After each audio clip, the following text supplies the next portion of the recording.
الله أكبر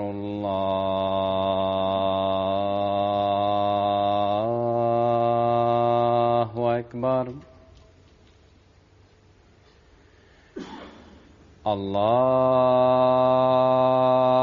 الله أكبر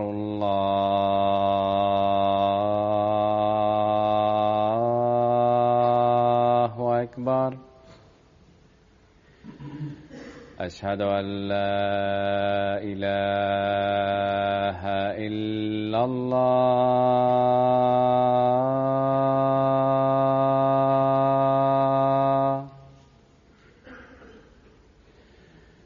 أشهد أن لا إله إلا الله.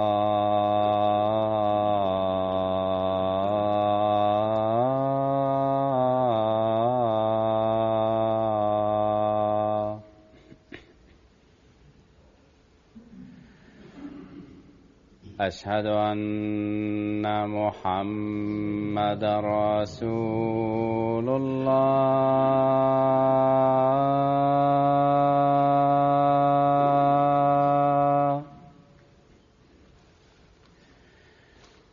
أشهد أن محمدًا رسول الله.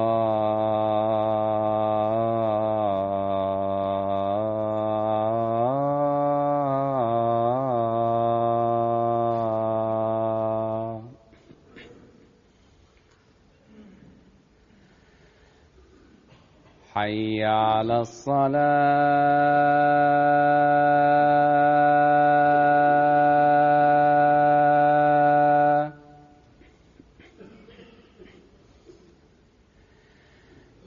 حي على الصلاة.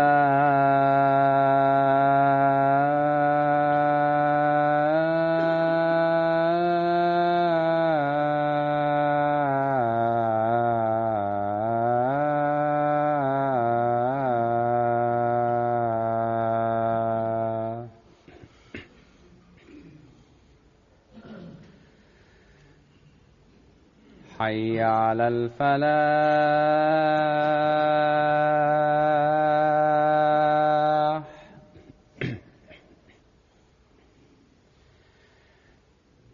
حي على الفلاح.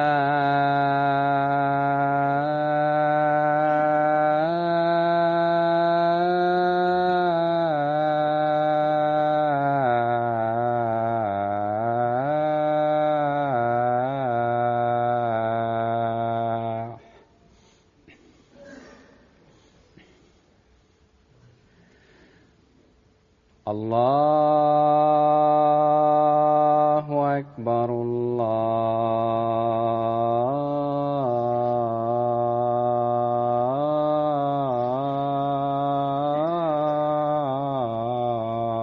الله أكبر. لا إله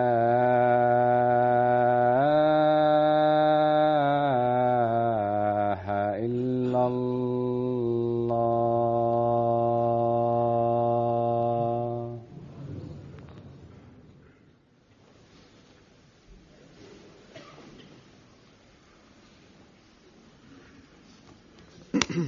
السلام عليكم ورحمة الله.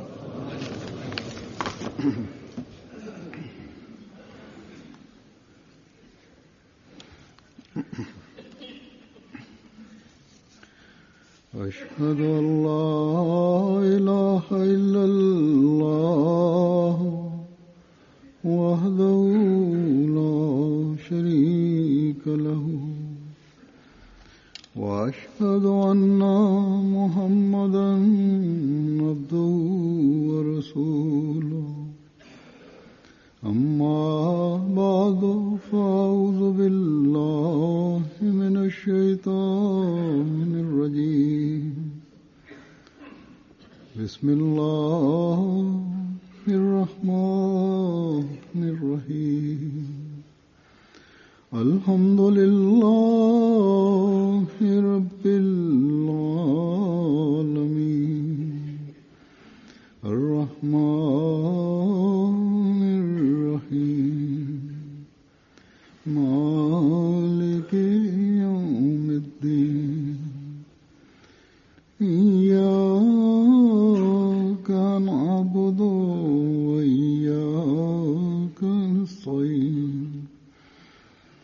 اهدنا الصراط المستقيم صراط الذين أنعمت عليهم غير المغضوب عليهم ولا الضالين.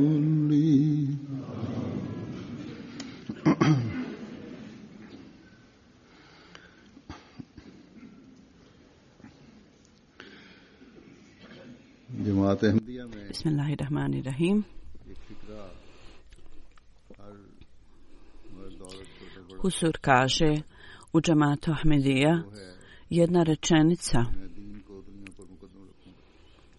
svako mlad, star i muškarci, žene, svi tu rečenicu vrlo dobro znaju, a to je rečenica: ja ću dati prednost vjeri nad svim ovosvjetskim ciljevima. Razlog za to je da je Mesih Maud alejhi selam je također skrenuo našu pažnju na to i u većini govora i pisanja naših govornika i halifa, općenito govoreći, ova rečenica se jako puno koristi. U uvjetima bajata suština toga je ista stvar, da treba dati prednost religiji nad svim ovosvjetskim ciljevima. I slično tome, zavjet pomoćnih organizacija, suština toga, toga je također to da obećava svaki podržati prednost religije nad svjetovim ciljevima.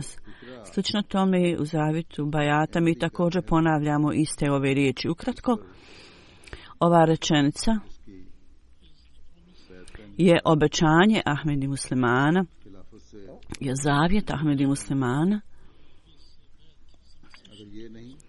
i njegov zavjet bajata ovisi o tome. Također je to povezano sa vezanošću sa upravom i halifatom. Ako to nije slučaj, onda tvrdnja zavjeta bajata je pogrešna i tvrdnja da vezano sa džematom i institucijom halifata je pobijena, onda time poreknuta. I isto tako proglas bajata, zavjet bajata, odnosno ulazak u Ahmedija džemat i govoriti o sticanju Allahovog zadovoljstva, jednostavno to sve postaje samo govor usta. Zbog toga obećani Mesih alejhi selam spomenuo na jednom mjestu i rekao: ako osoba daje zavjet u normalnom ulasku, da kaže ja dajem prednost religiji nad svjetovnim stvarima, a praktično ne dokaže istinitost i ne ispuni to svoje obećanje, onda u tom slučaju Allah dželešanuhu ne vodi brigu o takvoj osobi. Tako da svaki od nas trebamo uvijek imati pred sobom ovu tačku i posve jasno iz ove rečenice da u stvarima religije nijedna svjetovna stvar ne smije postati prepreka na tom putu. Šta je din, šta je religija, šta je vjera?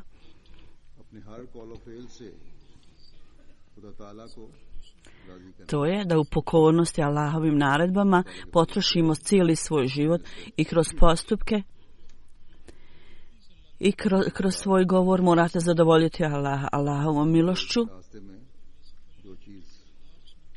Ogroman broj Ahmedi muslimana među nama uvijek se bori da idu u ovom pravcu, da bilo što postane prepreka njegovom putu treba biti uklonjeno. Međutim, također je ispravno da napor svakog pojedinca ne može biti jednak napor jednog čovjeka i drugog i ostalih ljudi. Jer svaka osoba, njegova obrazovna sposobnost, mogućnost i razumijevanje, zatim druge sposobnosti i mogućnosti su drugačije. Da,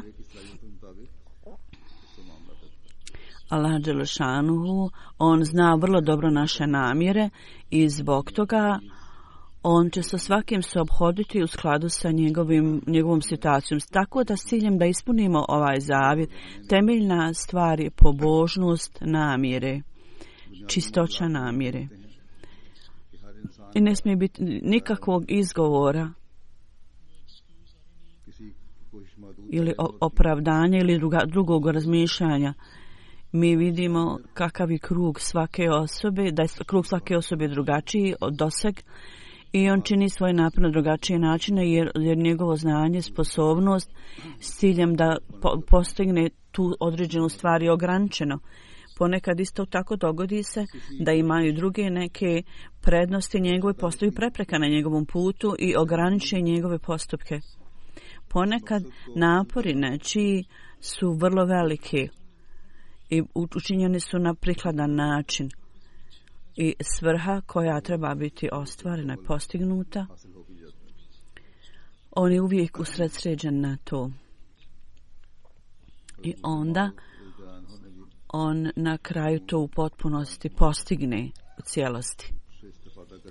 Hazreti Muslima radijallahu anhu, on je također objasnio upravo ovaj predmet i koristeći se otako svjetlu toga, Huzur kaže, ja ću spomenuti nešto pogotovo primjere i događaje ja ću prenijeti. O napori u ograničenom krugu i o napori u skladu sa ciljem, vrlo uobičajen primjer je toga ono što nam je on dao, koji ovako glasi. Da neki ljudi kako su imali važan posao, kako god važan posao ima da rade, oni vode brigu o tome i vrlo su svjesni toga u pogledu svog odjela odjeće. Da im odjelo mora biti dobro i da ne smije biti ništa pogrešno ili da ne bude pogužvano.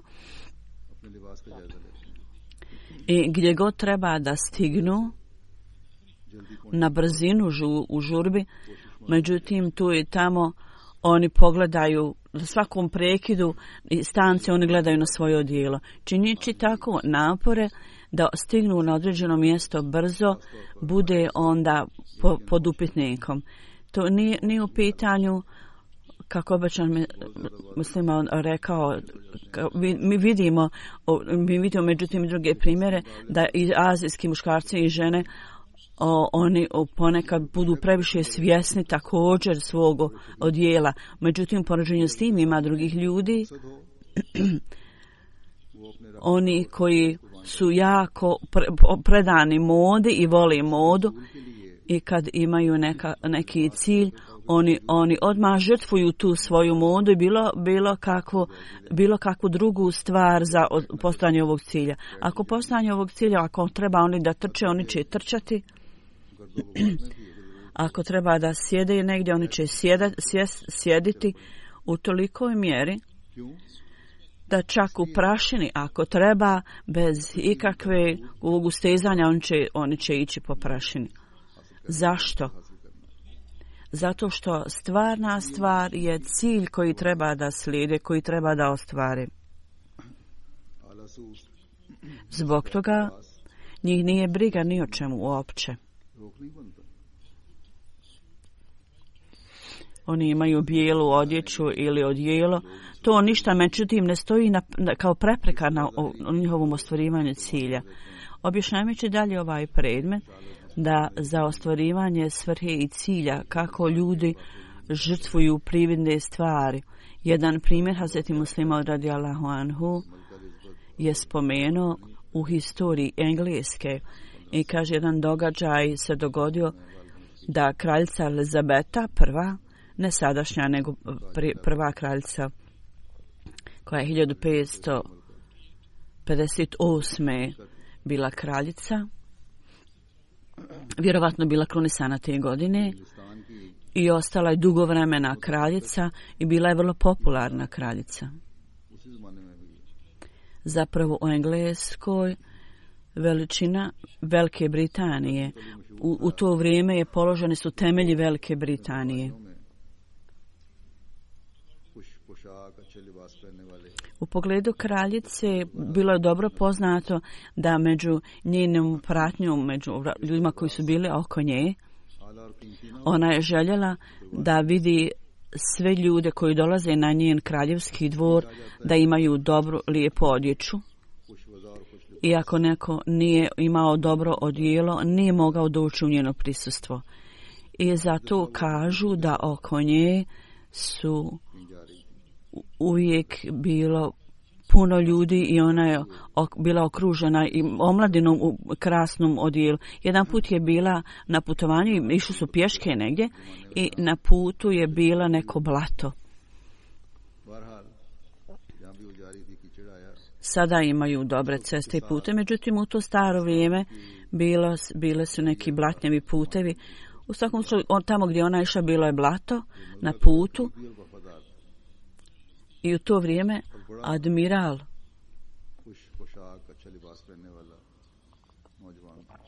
je bio skupa s njom, bio je vrlo predan kraljici i bio je vrlo lijepo odjeven. Taj mladi general, admiral.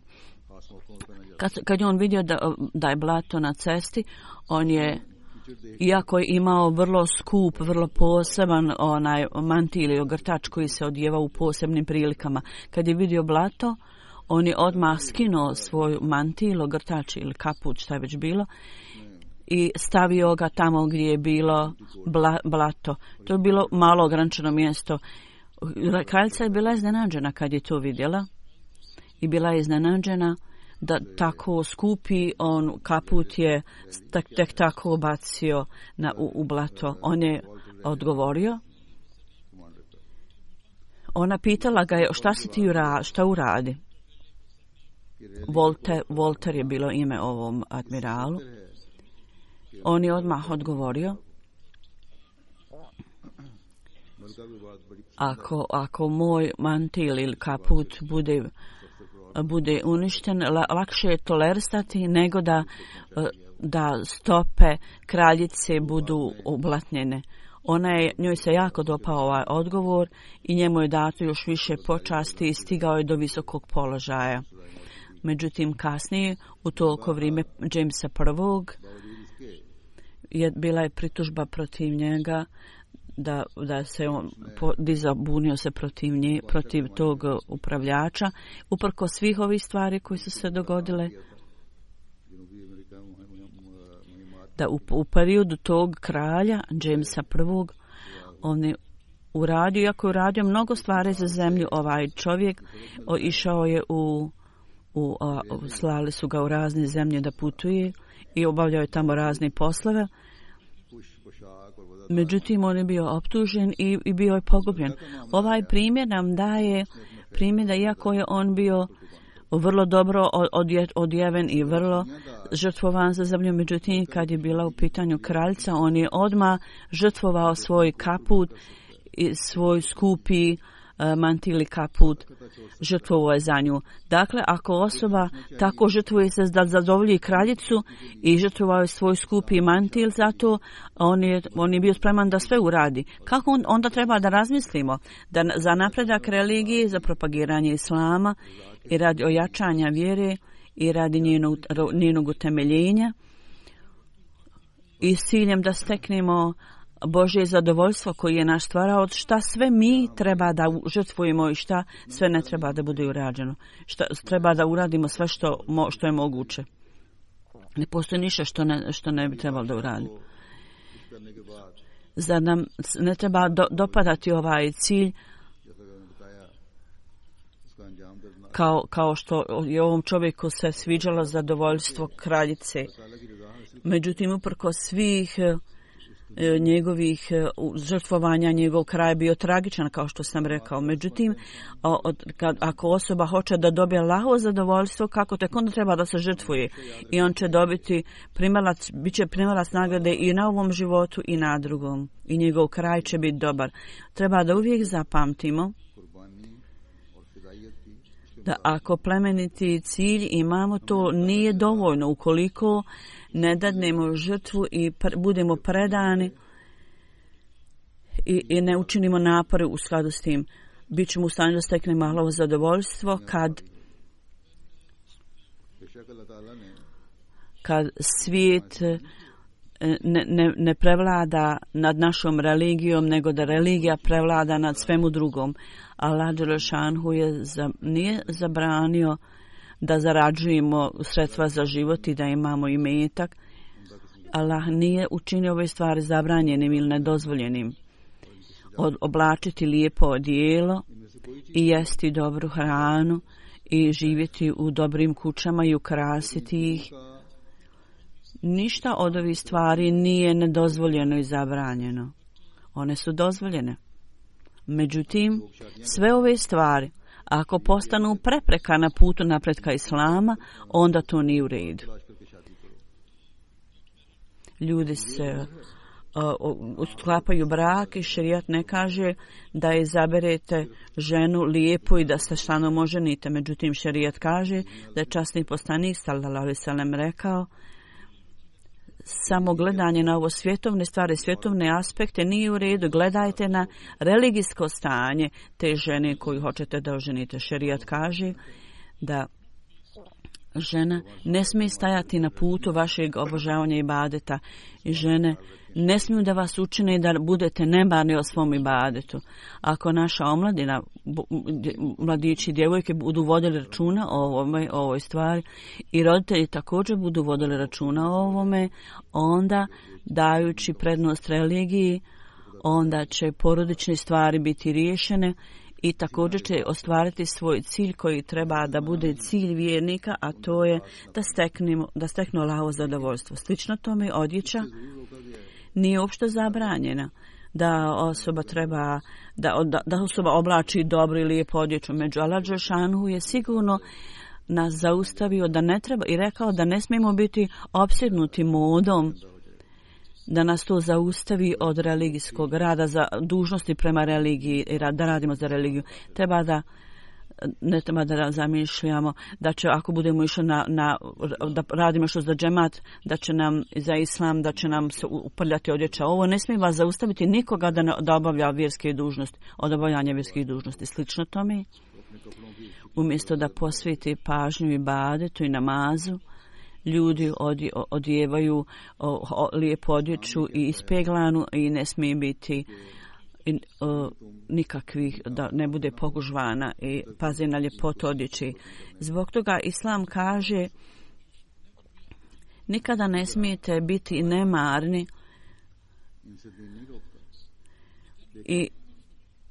i da ne obavljate džematski posao ili posao za džemat. Tamo ćete onda ostvariti svoj cilj. Allah nas ne zastavlja da jedemo dobru hranu, međutim ako to postane prepreka na putu religijskih vrijednosti, onda je to loše. Zbog toga u našim stvarima trebamo uvijek ove stvari vrlo jasno imati na umu, da ove stvari, bilo šta što postane prepreka na putu religijskih vrijednosti, treba biti uklonjeno. I u pogledu toga Hazreti Mesih Maud alejhi selam kaže: pogledajte, ima dvije vrste ljudi. Jedna vrsta je koja prihvata islam i oni budu zauzeti u svjetskim poslovima. Slično tome, kao da to stoji na njihovom glavi i prevlada i oni uvijek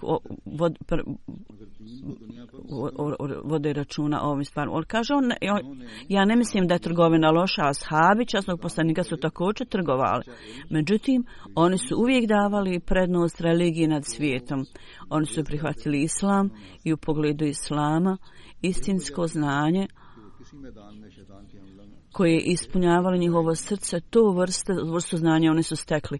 I to je bio razlog da su ovi ljudi ni u jednom polju nikada nisu bili uzdrmani napadima šejtana. Ništa ih nije moglo zaustaviti od proglašavanja istine, da se drže istine. Ovi ljudi koji su bili potpuno izgubljeni u svijetu i da su sluge ovog svijeta i kao da obožavaju ljudi, ovi ljudi su nadvladani, takvi ljudi su nadvladani šejtanom. Druga vrsta ljudi je da oni koji su zainteresovani da služe religiji, oni su nazvani Hizbullah, dobri ljudi. I oni su uvijek pobjednici nad šejtanom i njegovim sljedbenicima. I kao na početku Hazreti Mesih Maud, kao što sam predstavio isječak iz njegovog govora ili pisanja na početku, davanje prednosti vjere nad svijetom će ispuniti cilj vašeg bajata i s ciljem da razumijete ovu tačku skupa sa svjetovnim poslovima, da biste stekli svjetovno znanje skupa sa tim i onda da to znanje primijenite na sebe, da se ponašate u skladu s tim je neophodno. Bez sticanja vjerskog znanja vi ne možete znati šta je stvarnost religije kojoj trebate dati prednost na svjetovnim stvarima. Sada pogledajte primjer namaza. To je temeljna i zahtjev, temeljna obaveza. Jako je mnogo međutim muslimana, možda 80%, možda i više od toga su takvi koji ne klanjaju, ne obavljaju namaz. I ako neko obavlja namaz, 1 ili 2 namaza, oni to klanjaju, obavljaju kao, oni to rade kao da rade nešto pogrešno, oni to rade na žurbi. Zato je Hazret Muslih Maud radijallahu anhu spomenuo i rekao, ima jako mnogo ljudi, velikih ljudi koji manjkaju u svojim namazima. Bogati ljudi, vođe, njihov namaz je takva stvar kao što je za običnog muslimana uzimanje svinjskog mesa. To nije slučaj u to vrijeme. Hazret Muslih Maud je istakao ovo stanje i kao što sam rekao, većina bogatih ljudi, međutim među onim ljudima koji su utjecajni do neke mjere kad su bogati i imućni, čak ovi ljudi postanu nemarni prema obavljanju namaza. I ako obavljaju namaz, stanje u kojem oni obavljaju namaz nije tako kako treba, kako se traži. Ljudi koji obavljaju namaz, oni su zaštitnici ljudskih vrijednosti. Allah dželle šanuhu kaže, namaz treba da napravi pobožne promjene u vama. Sada kažu da u Pakistanu broj ljudi koji idu u neahmedi džamije se uvećava, raste. Međutim, njihov namaz, ako se broj njihov povećava, broj klanjača povećava, kakvo je promjenu onda namaz donio ovim ljudima? Mula njihove hodže i osoba koja predvodi namaz, koja imam i za koju ljudi obavljaju namaz, oni samo poučavaju lekciju mržnje. Šta drugo ih oni uči? Iz tog razloga, uprkos njihovog porasta broja ovih klanjača, uprkos toga, vatra mržnje je zapaljena svuda i uvećava se sve jača. Protiv nas što god oni rade. I međutim, čak među sobom oni mnogo čine nepravdi jedan prema drugom. Iz tog razloga obavljanje namaza i ovaj ibad je zato što oni ne daju prednost religiji nad svijetom, nego zapravo su za sticanje ovo svjetskih koristi. Prividno oni idu za dobri svrhe u džamiju, međutim zapravo u njihovom srcu unutra iza toga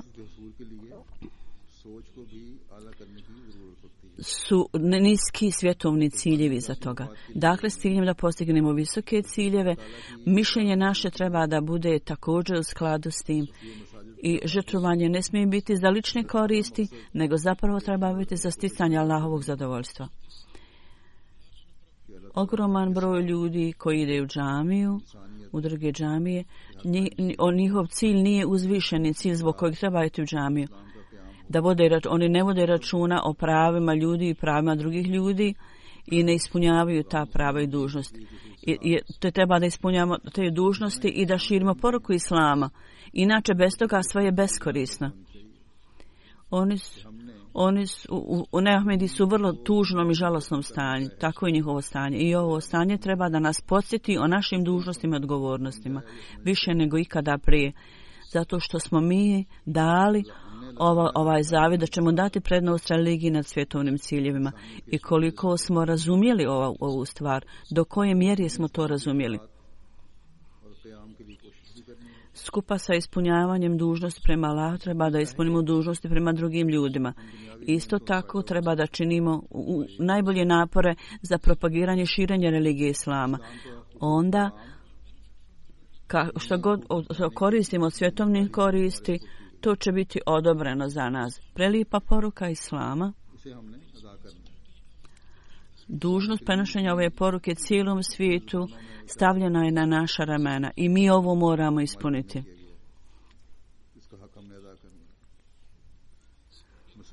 I širenje učenja Islama naša dužnost je za činjenje Islama da ispunimo, da napravimo prevode časnika na razne jezike. To je naša dužnost. Da gradimo džamije svuda, to je također naša dužnost. I zato treba da budemo oni ljudi koji su u istinu obožavaoci Allaha i s ciljem da ispunimo ove svoje dužnosti. Mi trebamo u svakoj zemlji napraviti planove za to i ljudske vrijednosti. Mi treba da utemeljimo ljudske vrijednosti, treba da imamo vrlo visoke standarde. Mi to skupa radimo uz zarađivanje sredstava za život i onda će to biti također dio naše vjere. Ako takav nije slučaj, onda čak one stvari koje su odobrene, koje nisu zabranjene, ako mi to činimo, onda u Allahovim očima će ovo postati onda, i to će onda postati nedopustivo ako dajemo prednost zarađivanju tih svjetovnih, zanemarimo religiju. Na primjer, ako su izišli novi telefoni ili ako ćemo da kupimo nova auta ili novo odijelo i u svrhu sticanja ovih stvari, mi stavimo iza sebe i ne dajemo članarinu, tako uprko svih ovih stvari, onda će sticanje ovih stvari biti nedozvoljeno. Radi izgradnje džamije, ako učinimo napore za to na nekim mjestima i kad dadnemo prednost drugim prednostima, drugim stvarima, uprkos napora, možda druge stvari budu odobrive za običnu osobu u običnim uvjetima, to je odobrivo, međutim, u to vrijeme kad date tome i prednost, to je onda za vas nedozvoljeno. U vrijeme bitke na Uhudu bila raširena priča da je jedan ahbab bio ubijen. Zapravo ne, da je časni poslanik bio pogođen. U to vrijeme jedan ashab koji je gladovao mnogo dana i jeo je neke suhe hurme, stavljaju upravo u usta. To je bila njegova hrana u to vrijeme. Kad je čuo ovu stvar,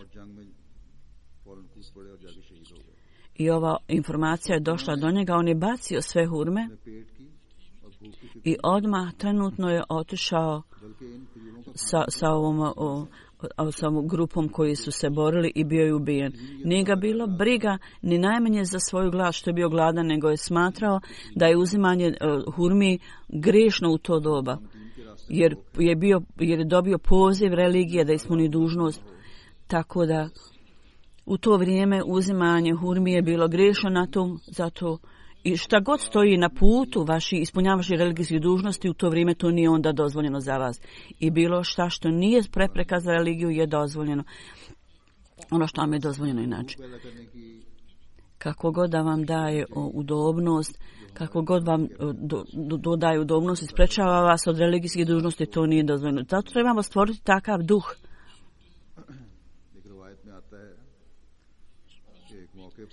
koji će učiniti naš duh takvim koji će biti u stanju da stekne Allahovo zadovoljstvo. U jednom hadisu je rečeno da jednom prilikom Allah dželešanohu zna šta je u srcima ljudi i u pogledu toga ima jedan hadis koji ću ja navesti. Da je časni poslanik sallallahu alejhi ve sellem jedan put sjedio u džamiji, ljudi su sjedili skupa s njim.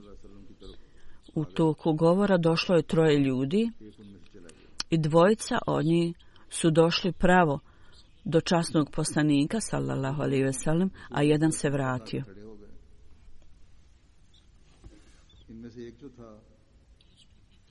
Ovo 2 ljudi su sjeli blizu časnog poslanika sallallahu alejhi ve sellem, jedan od njih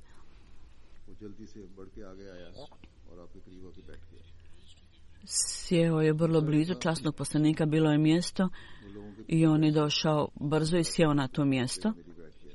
Druga osoba, drugi čovjek je sjeo iza ovih drugih ljudi gdje je našao mjesto da sjedne, a treći čovjek je mislio da nema dovoljno mjesta, da neće čuti govor i vratio se, da neće ništa čuti. Kad je časni poslanik završio svoj govor koji je držao, onda je rekao, ne treba da vam kažem ovom 3 ljudi, jedan od njih je se našao je sklonište kod Allaha dželešanohu i Allah je dao zaštitu onome koji je sjeo blizu mene, a onaj koji je malo se ustručavaju, bio postiđen, Allah je dao, postupio sa njim na isti način, je sjedio na skupu i slušao je govor. I njegovi grijesi su bili oprošteni. Kad je pokazao osjećaj rezervisanosti, Allah mu je oprostio njegove grijehe, a treći se okrenuo i Allah se također okrenuo od njega. Tako da je prividno bilo dolazak ove trojice ljudi. Oni su sjedili, dvojica su jedan se vratio, zato što je ova treća osoba mislio da ako ne mogu ništa čuti, onda nema nekakve koristi da tu sjedim. Međutim, ovo su stvari, postupak ove trojice ljudi je preneseno. To je ono, izraz onoga što se osjećali u svom srcu. Allah uvijek pazi i gleda i motri na onome što mi osjećamo i mislimo. I blagoslovi i blagodati budu dati u skladu sa prirodom i stanjem srca.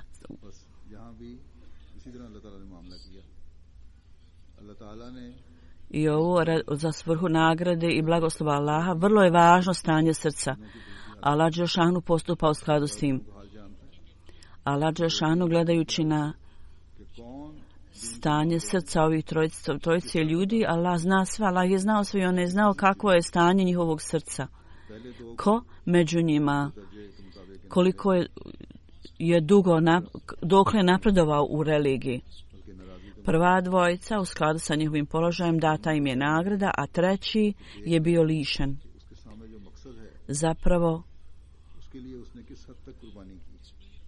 je dobio Božje nezadovoljstvo. Tako svaki musliman treba da vidi kakav cilj ima pred sobom. Koliko mnogo žrtvovanja je učinio za tu svrhu. Ako čini žrtve upravo u to vrijeme koje se traži, kad se traži, onda on postaje zaslužan pomoći i nagrade od Allaha dželešanu. Žrtvovanje bilo u skladu sa sposobnosti osobe ili u skladu sa potrebom situacije. Nije neophodno da svaki puta žrtvovanje bude dato u skladu sa snagom i jačinom. Ponekad žrtvovanje traži više. Na primjer, ako je osoba na putu i neki ljudi stoje tamo i on traži da mu dadu 100 funti, to je opravdano. Ako ljudi koji tamo stoji jedan ili dva u skladu sa svojim situacijom, oni ispune ovaj zahtjev, međutim, recimo fali 10 funti i onda neko dođe i ako je imućna ta osoba koja dođe i može da ispuni sam zahtjev ove osobe da mu dadne 100 funti, međutim, u skladu sa potrebom vremena on treba samo 10 funti. Tako da ako on tada dadne 10 funti, koliko se traži, on je ispunio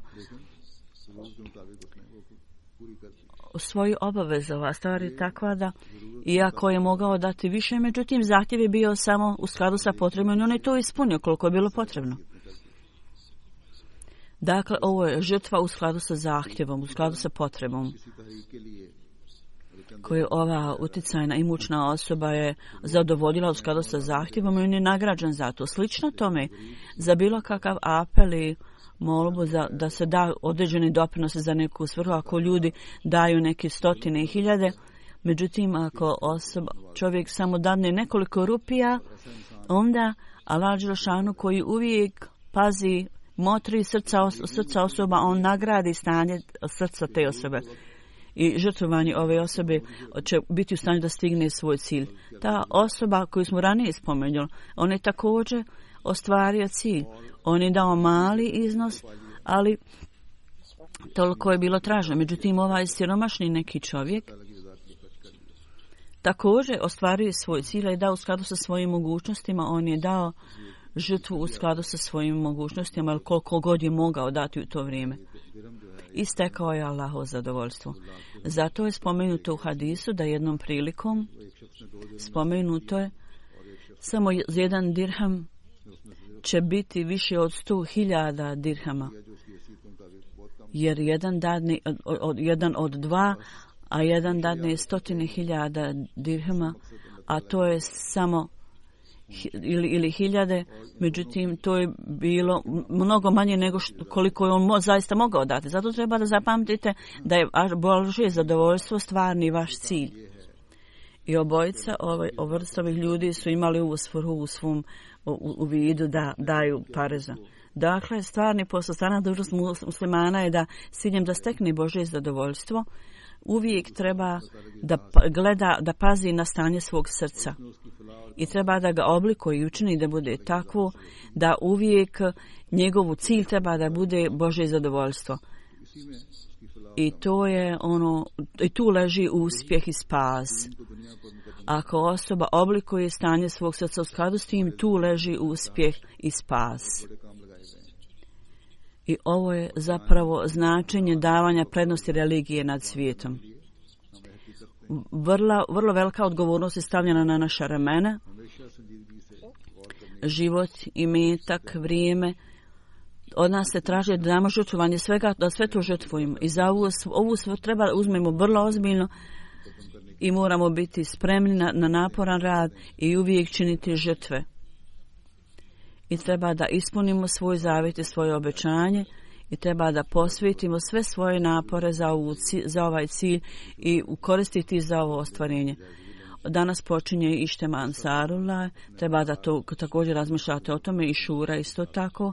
I ovih dana treba da analizirate sebe do koje mjere, dokle smo stigli naprijed ko vjeri i koliko smo dali prednost vjeri nad svijetom. Ansarullah doba je takvo da on trebaju da budu uzori. To je preko 40 godina. Allah dželešanu ne treba ništa od nas. Ovo je njegova naklonost, njegov blagoslov, da time što nam govori da dadnemo prednost religiji nad svijetom i dobit ćete moje zadovoljstvo. Allah nas je time blagoslovio što nam je to rekao. Inače, primjeri novca koji sam ja dao, davanja novca, Allah ne treba nikakav naš imetak. Allah ne treba nikako našu ni pomoć ni bilo koga. Sva naša imetak, zlato, srebro, zemlja, sve je on to stvorio. Da je želio, sve ove stvari su mogle biti omogućene za ljude koji obavljaju religijski posao. Međutim, čineći nas svjesnim o cilju kojeg imamo i onda za ostvarenje postanje tog cilja on nas poziva da činimo žrtve tako da budemo u stanju da steknemo Allahovo zadovoljstvo. Nije samo imetak, on nam je također dao djecu i da pazimo na djecu.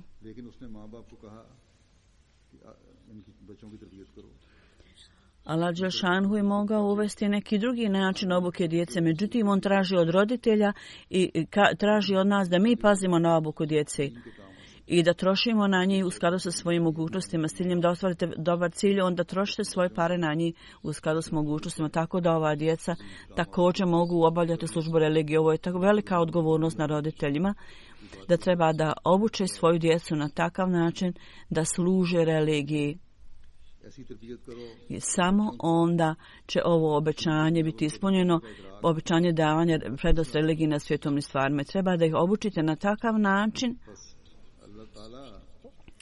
da puno shvatanje davanja prednosti vjere na svjetovnim stvarima treba da djeca razumije pravu u djetinjstvu. Davanjem svih ovih stvari nama Allah dželešanu nas stavlja na kušnju i također nas blagoslovljava, daje nam sve blagoslove. Ovdje ja želim da kažem onim koji obavljaju službe svih stepena da treba da dadnete prednost religiji nad svjetovnim stvarima. Ovo je odgovornost i dužnost da ispunite svoj zavjet više nego bilo ko drugi.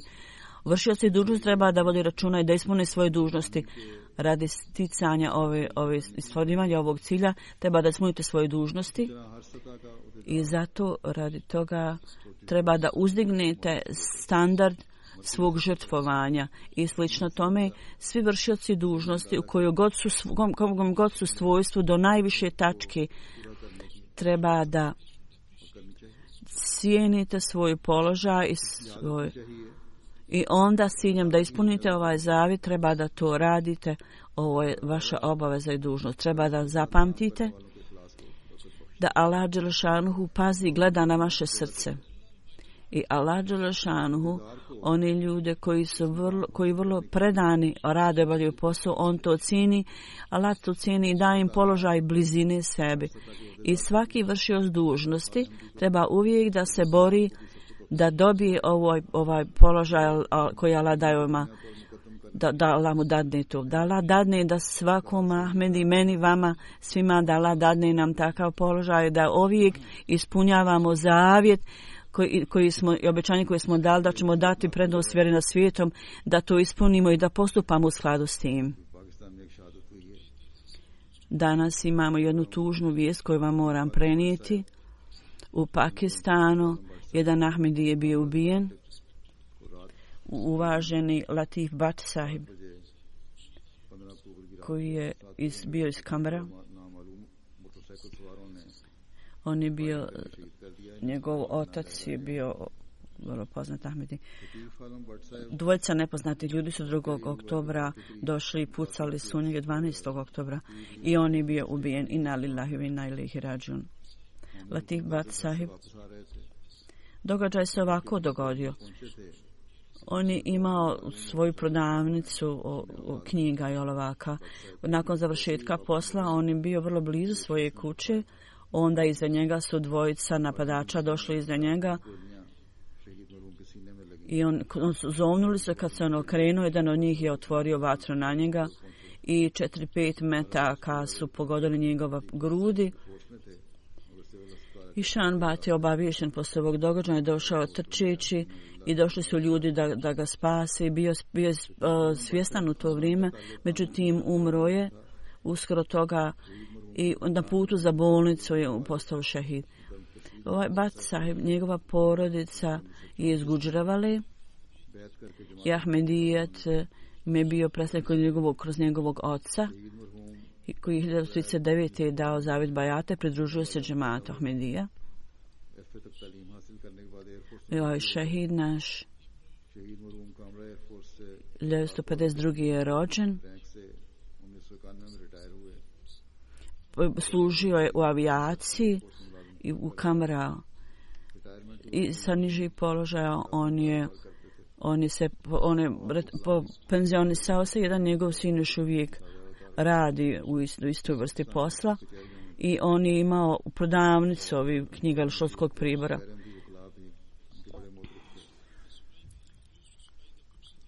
On je također pripremao knjige za pakistanski sud i svi Pakistanci, advokati su cijenili njegovo služenje.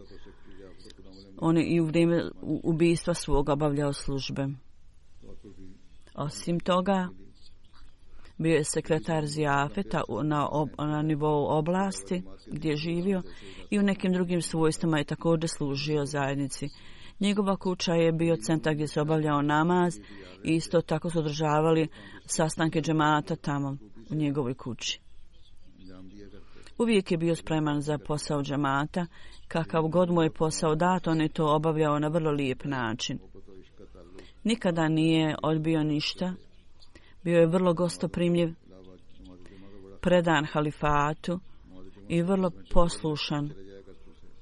Bio je redovan obavljanju namaza i pogotovo petkom džuma išao je u džamiju 2 sata prije džume. Bio je vrlo harabara i srčana osoba. 7 ili 8 ljudi su jednom pokušali da ga napadnu. Međutim, meci su zadržali negdje i on je uhvatio napadača i predao ga policiji. On je bio čovjek dobrog morala. Pazio je na obuku svoje djece, bio je vrlo naklonjen tome. Bio je, ja mislim, obavljao još neku dužnost u vrijeme smrti. Ispunio je formu za oporuku.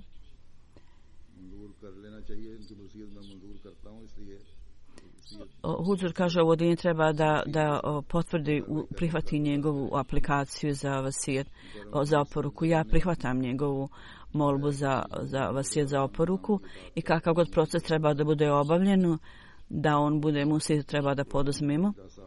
da obavimo. On je bio vrlo poslušan svim vršiocima dužnosti džemata i u svim aktivnostima, u programima džemata on je učestvovao. Nikada nije bio odsutan ni sa jednog od ovog skupa. Iza sebe je ostavio ženu, jednog kćer i 4 sina. Jedan od njih radi u avijaciji. On je pomagao, drugi pomagao je također svom ocu u poslu, drugi je inženjer elektronike i studira. I Ali Bat Sahib negdje drugo zaposlen. Oni su ostali iza. Mahmud Sahib je također bio jedan put i on kaže poslije penzionisanja, kaže on se tamo smjestio, tamo je živio s namjerom da na tom mjestu nije bilo nikoga ko je stalno tamo stanovao. Ljudi dođu radi uz posla u avijaciji i vrati se. Zato je on tamo izradio kuću tako da njegova kuća može biti kao centar i da se tu obavljaju dužnosti džemata. Da Allah učini plodnim njegove namire i da Allah dželešanu blagoslovi džemat stotinama hiljada članova Ahmedijata da budu tamo, da tamo budu u toj oblasti. Da Allah uzvisi njegov položaj i dadne utjehu ljudima, onima koji su ostali iza njega. I svi članovi džemata u Pakistanu, da ih Allah sve zaštiti. Neprijatelji uvećavaju, rastu svoju mržnju i neprijateljstvu, da Allah dželešanu vrlo brzo napravi stanje sklada i mira i sigurnosti u Pakistanu.